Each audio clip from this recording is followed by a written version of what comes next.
El aire en la oficina del abogado olía ligeramente a limón y madera antigua. Me senté al final de la larga mesa de roble, con las manos cruzadas en el regazo, mi bolso negro, descansando a mi lado como un testigo silencioso. La sala estaba demasiado iluminada, las persianas entreabiertas, dejando pasar el sol primaveral afilado como un cuchillo. Miré el rayo de luz que cortaba la mesa, tratando de no cruzar la mirada con nadie. Sebastián estaba recostado en su silla, con una pierna cruzada sobre la otra, su celular desapareciendo brevemente en el bolsillo de su chaqueta, mientras el señor Morales aclaraba su garganta. Jimena, a su lado, jugaba con un bolígrafo que no tenía intención de usar sus uñas perfectamente arregladas. Camila parecía vagamente aburrida, desplazándose por algo en su teléfono, hasta que Morales comenzó a hablar. A mi amada esposa, Clara Varela, leyó: «Le dejo la suma de 1,000 pesos mexicanos». Se me cortó el aliento. La sala no se quedó en silencio, se fracturó.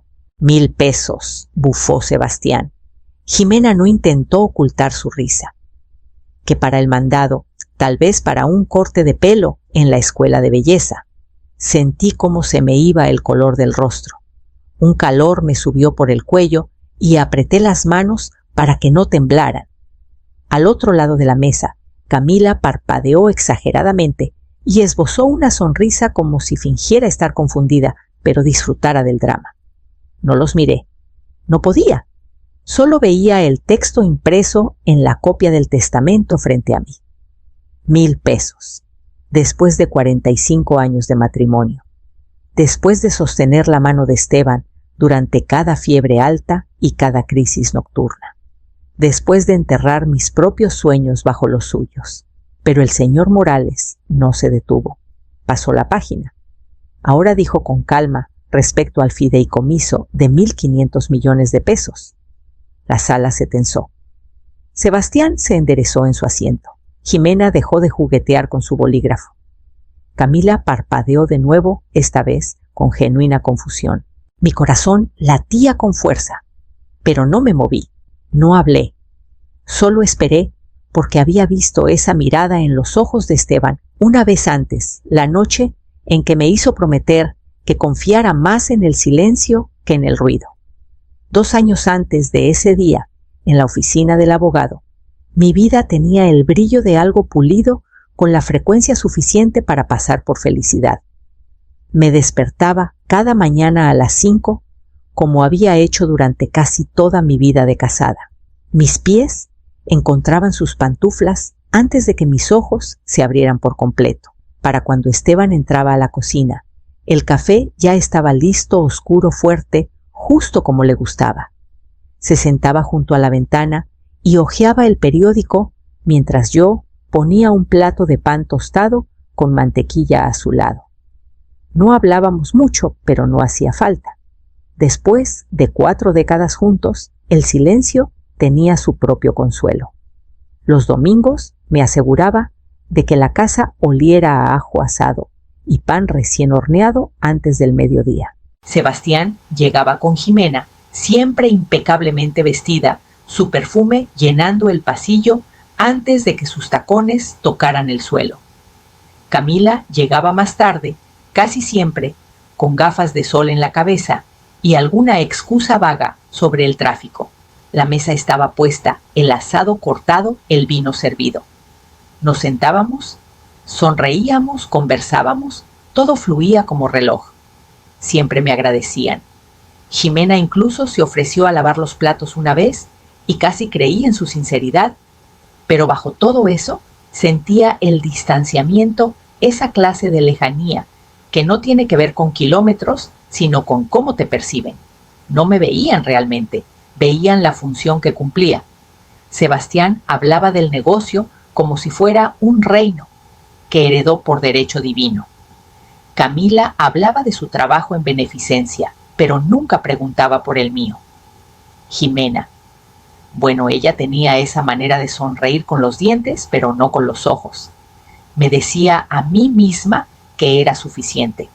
que estaban ocupados adultos distraídos, que el amor cambia de forma, que se vuelve más callado, con el tiempo que no siempre es ruidoso.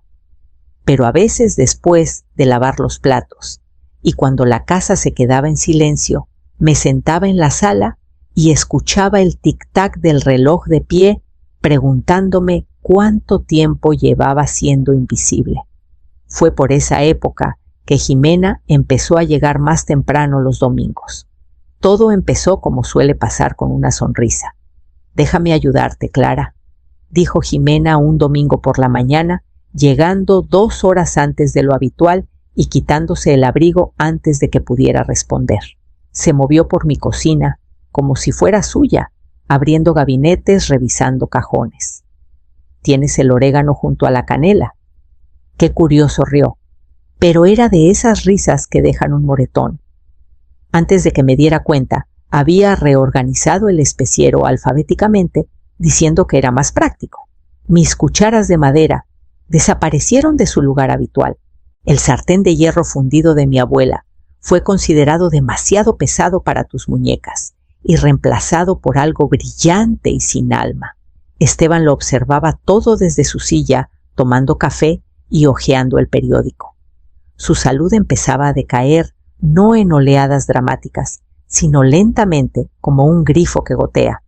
Su memoria se deshilachaba por los bordes y se movía más despacio. Yo fui la primera en notarlo, pero fue Jimena quien insistió en encargarse de sus medicamentos, sus citas, incluso su alimentación. Camila sugirió contratar a alguien.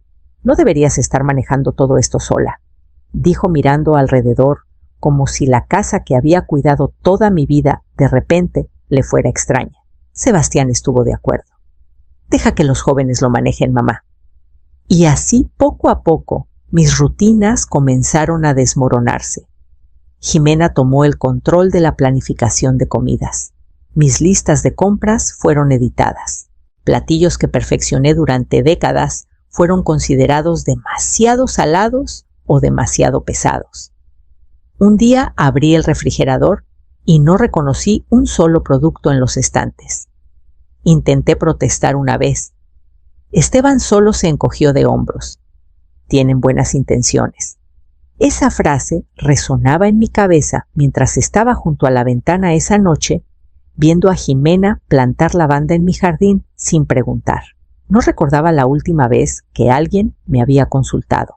Para el mes siguiente, incluso las cenas de los domingos ya no eran mías para preparar. El papel tapiz de la sala fue lo primero en desaparecer.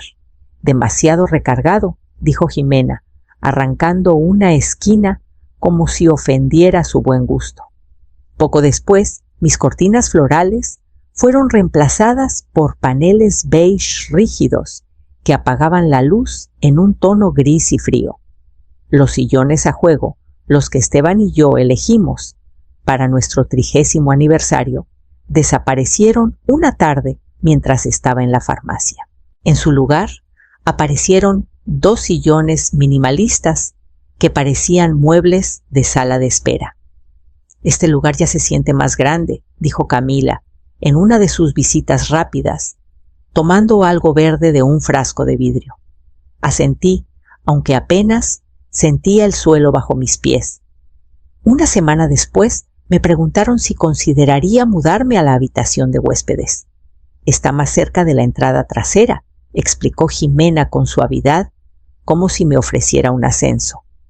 «No tendrás que subir las escaleras tan a menudo». Moví mis cosas sin discutir. Mi camisón, el broche de mi madre, el diario, en el que no había escrito en meses. La puerta de mi antigua habitación seguía abierta, con las luces encendidas recién pintada de blanco cáscara.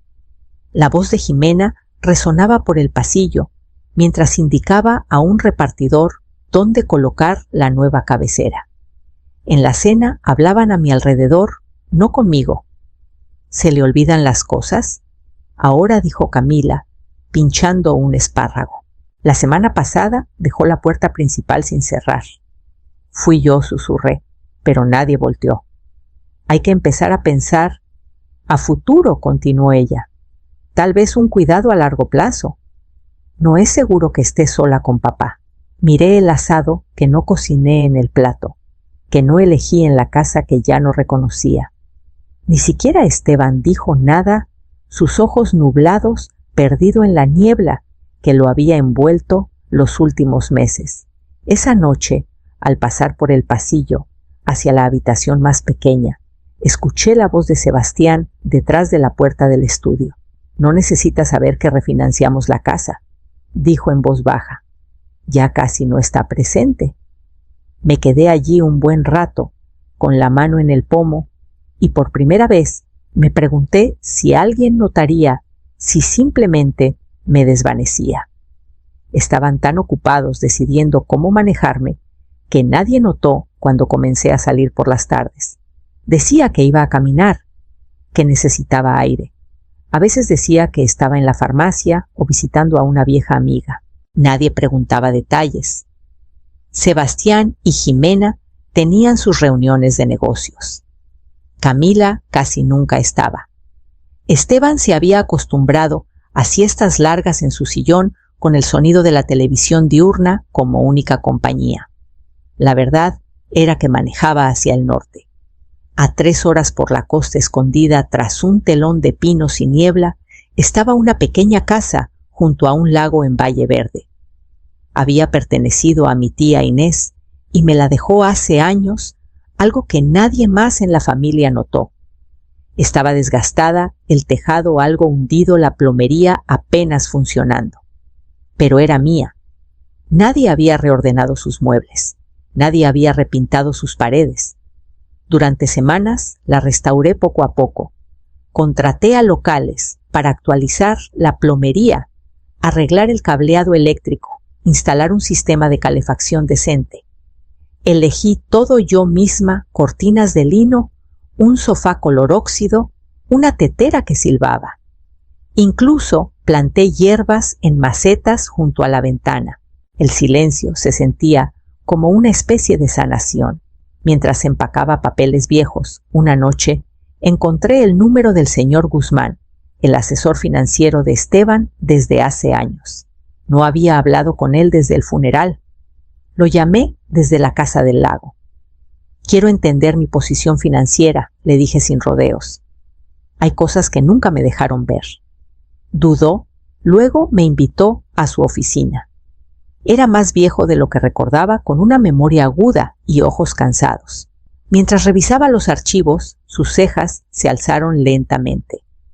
Hay varias cuentas aquí, dijo, todas a nombre de Esteban, pero tú eres la única beneficiaria. Y esto es extraño. Tocó la pantalla. Cada una tiene una cláusula liberación condicional. Dice que solo se revelarán si se activa algo llamado evaluación del carácter familiar. No hablé. No hacía falta. Porque en el fondo de mi pecho ya lo sabía. Esteban había dejado una prueba y ellos ya estaban fallándola. De vuelta en esa sala pulida con techos altos y un aire demasiado quieto para respirar, el señor Morales aclaró la garganta de nuevo. «Hay una segunda instrucción», dijo levantando un sobre sellado de su carpeta con el lacre aún intacto. Su esposo dejó esto con la firma hace 3 años. Especificó que solo debía abrirse si durante la lectura del testamento la señora Clara Varela fuera objeto de alguna forma de humillación pública o burla verbal. El silencio que siguió fue más denso que las risas anteriores. No me moví, no parpadeé, solo crucé las manos y esperé. Morales rompió el sello con precisión practicada, desdobló el papel grueso y comenzó a leer con voz firme. A mi esposa Clara. Si estás escuchando esto, entonces confío en que las personas en esa sala han revelado quiénes son realmente. Siempre temí que el duelo no los suavizara, sino que los expusiera. Hizo una pausa. Sebastián se movió en su asiento.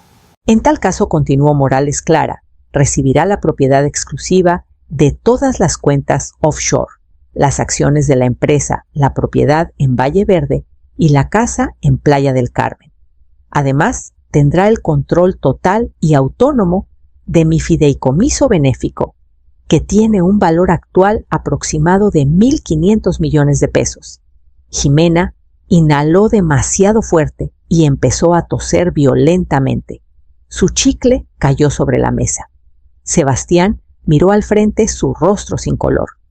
La taza de café de Camila se deslizó de su mano, golpeando la mesa con un ruido sordo antes de rodar al suelo. Nadie habló. Descrucé las piernas, luego las crucé de nuevo, lentamente, con deliberación. No estaba sorprendida. Ya no. Esteban, con todas sus fallas en esos últimos años, sabía exactamente lo que hacía. Había dejado un escenario, un guión y un reflector, y mis hijos habían actuado justo como esperaba. El señor Morales cerró la carpeta con un clic suave. Los documentos del fideicomiso ya están preparados, dijo. Solo falta su firma, señora Varela. Tomé el bolígrafo. Me estaban esperando cuando regresé a casa. Sebastián estaba junto a la chimenea, con los brazos cruzados, como preparándose para un impacto. Jimena paseaba cerca de la mesa del comedor, con la mandíbula apretada, su celular boca abajo, pero vibrando cada pocos minutos. Camila no vino. Por supuesto que no. Clara, empezó Sebastián, con un tono que buscaba ser más suave. No sabíamos, si hubiéramos, pero sí sabían, dije. Ximena dio un paso adelante, con una urgencia azucarada. Ahora entendemos. Fue un malentendido. Lo importante es que sigamos unidos. Puedo ayudarte a administrar el fideicomiso, encargarme del día a día. No deberías preocuparte por papeles a tu edad. La miré como si fuera la primera vez. La misma mujer que movió mis cosas a una habitación más pequeña y borró mi nombre de mi propia mesa, ahora quería acceso a la fortuna que nunca imaginó que controlaría. Se burlaron de mí, dije con calma. Me llamaron obsoleta, me mintieron, tomaron mi casa y la vaciaron mientras yo estaba en ella. ¿Y ahora quieren ser mis administradores? Ximena abrió la boca, pero saqué 3 sobres de mi bolso y los puse en la mesa de centro. Sebastián tomó uno, lo hojeó y su rostro se derrumbó. Desalojo, susurró. ¿Hablas en serio? Ya hablé con los abogados de la herencia, respondí. La casa se pondrá a la venta la próxima semana. El fideicomiso requiere liquidez. Me mudo a Valleverde. Estás abandonando a tu familia. Siseó Ximena con los ojos brillando. ¿Cómo puedes? Ladeé la cabeza. Ustedes tomaron esa decisión por mí hace mucho. Solo la estoy respetando. Sebastián se dejó caer en el sillón, que alguna vez burló por ser demasiado floral. Todavía estaba cálido por el sol, justo como me gustaba. Le di una última mirada a la sala, lo que alguna vez fue mío, ahora frágil y desconocido, y me dirigí a la puerta principal. El lago estaba liso esa mañana, su superficie intacta, salvo por el susurro del viento entre los árboles. Estaba descalza en el porche, con mi café, respirando un aire que no olía a cloro ni a limón sintético. Olía a pino tierra mojada y algo más que no sabía que extrañaba yo misma. La casa ahora era cálida, habitada. Cambié las cortinas polvorientas por muselina suave, puse alfombras gruesas sobre los pisos de madera y llené la despensa con ingredientes que elegí yo. Cociné cuando quise como quise. También escribí más de lo que había hecho en años. Un pequeño blog, iniciado en silencio una noche, creció hasta convertirse en un coro compartido. Después del silencio, se convirtió en un espacio para mujeres como yo. Mujeres que alguna vez organizaron cada fiesta, cuidaron a cada nieto, recordaron cada cumpleaños, pero que se encontraron invisibles cuando el ruido se apagaba. Me escribían historias de desprecios susurrados, de hijos que tomaban más de lo que daban, de comidas servidas frías y gratitudes aún más frías. Y yo respondía a cada una. Julián venía los miércoles. Un botánico jubilado que vendía verduras de su huerto en el camino traía más que solo productos, traía presencia. Empezamos con café en las escaleras. Luego compartimos libros de bolsillo y consejos de jardinería. Últimamente se quedaba más tiempo, a veces ayudándome a apilar leña o a podar el arbusto de frambuesas detrás del cobertizo. Nunca preguntó por el fideicomiso ni por la casa que vendí. Preguntaba por mí, por el blog, por las recetas que me gustaban, por el poema que marqué en una antología gastada junto a la ventana de la cocina. Su compañía no se sentía como caridad, se sentía como reconocimiento. Una tarde, mientras pelábamos chícharos, a la sombra del porche, me dio un pequeño cuaderno. Dijiste que antes escribías historias, dijo. Este está en blanco. Pensé que podrías querer llenarlo. Sostuve el cuaderno un buen rato antes de abrir la primera página.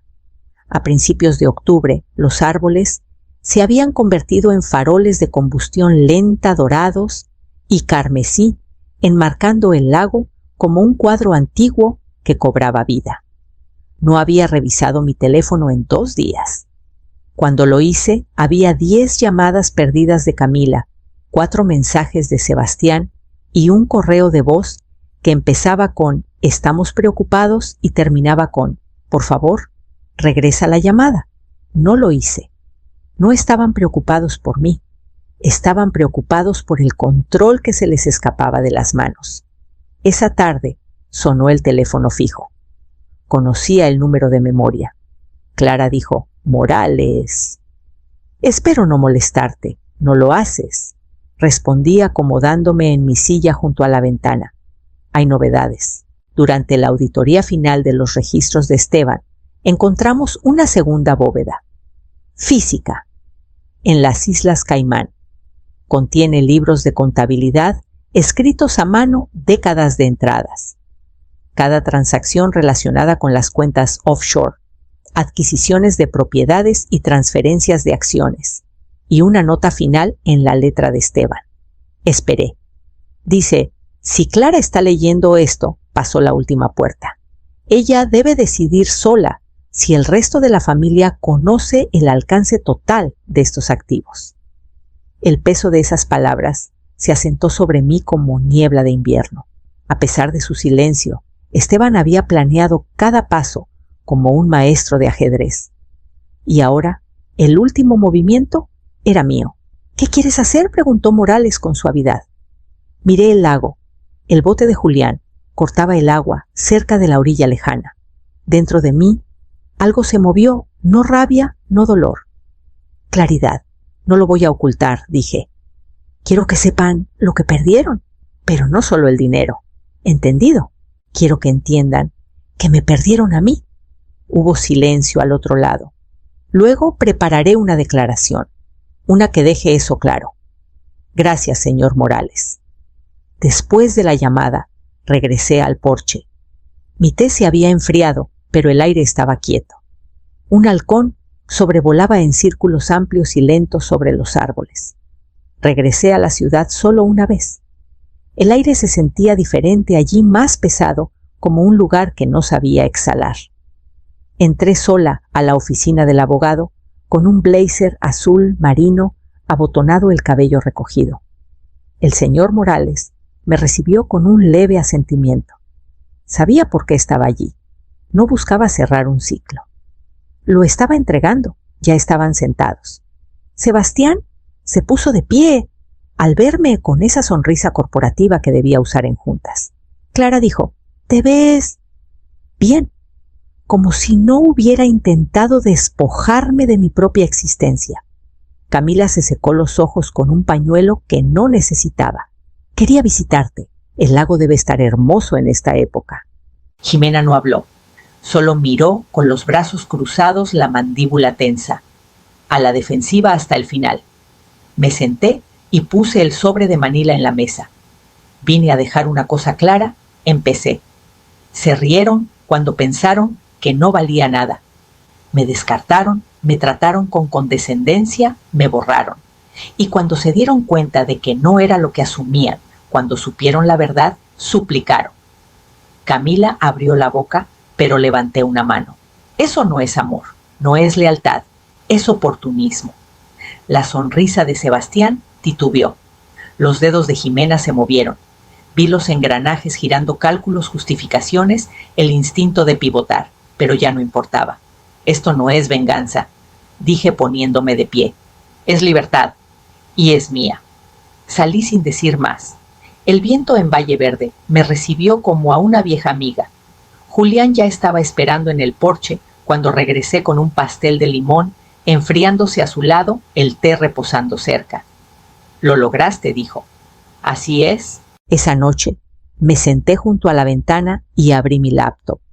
Mis dedos dudaron solo un momento antes de escribir el título de mi siguiente publicación. En el blog, el momento en que se rieron de 1,000 pesos fue el momento en que me perdieron para siempre. Hice clic en publicar, luego me recosté en mi silla. El lago brillaba bajo la última luz tranquilo y abierto, igual que la vida que elegí.